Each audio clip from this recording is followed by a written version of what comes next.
The guiding coalition, according to Kotter, is an accountable and diverse group of people that will help design the change and will be primarily responsible for driving the change.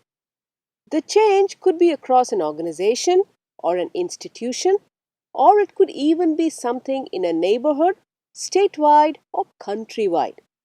But you do need a core group of people to own it and drive it.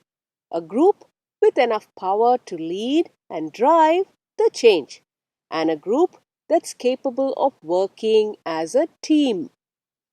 Apart from being diverse, this group needs to include, in large proportion, the people involved with and the people who are going to be affected by the change. Sometimes both groups may be the same, sometimes not. Usually, there is some overlap. And here is where many organizations and institutions are likely to make a mistake.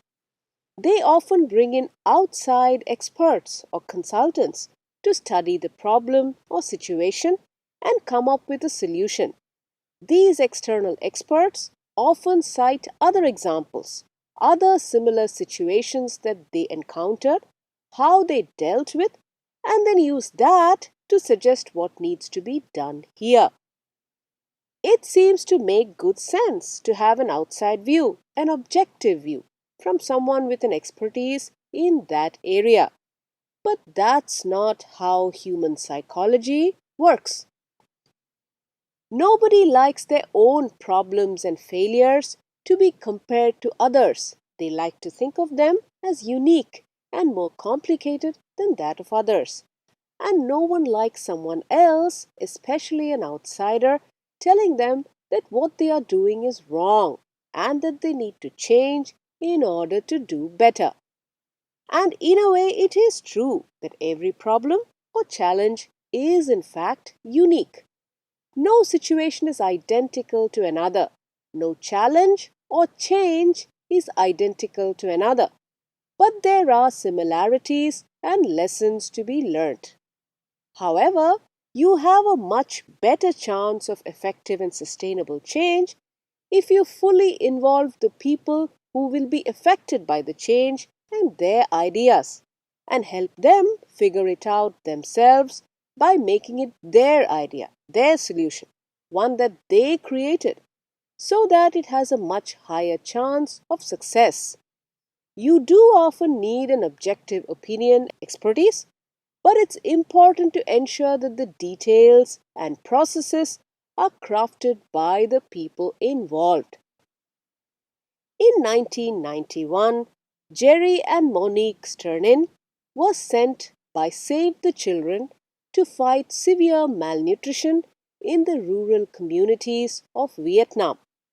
The country was still reeling under a US led economic embargo and had very high levels of child malnutrition, which affected up to 65% of all children under 5 years of age. Jerry was to take up the role of the Save the Children US country director. The Vietnamese foreign minister, who had seen many such missions, gave him just 6 months to bring about a change and make a difference.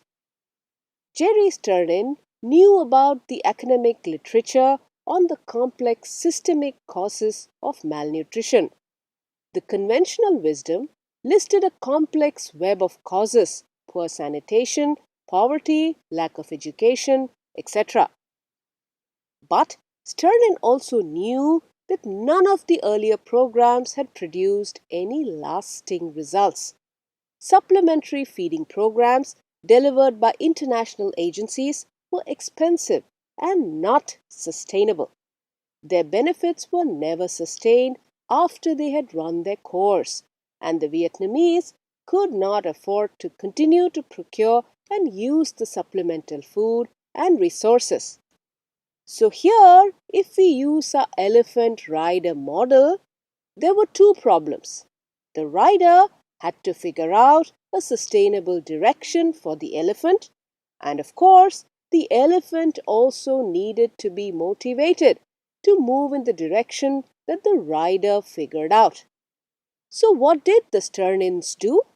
Let's find out in the next video.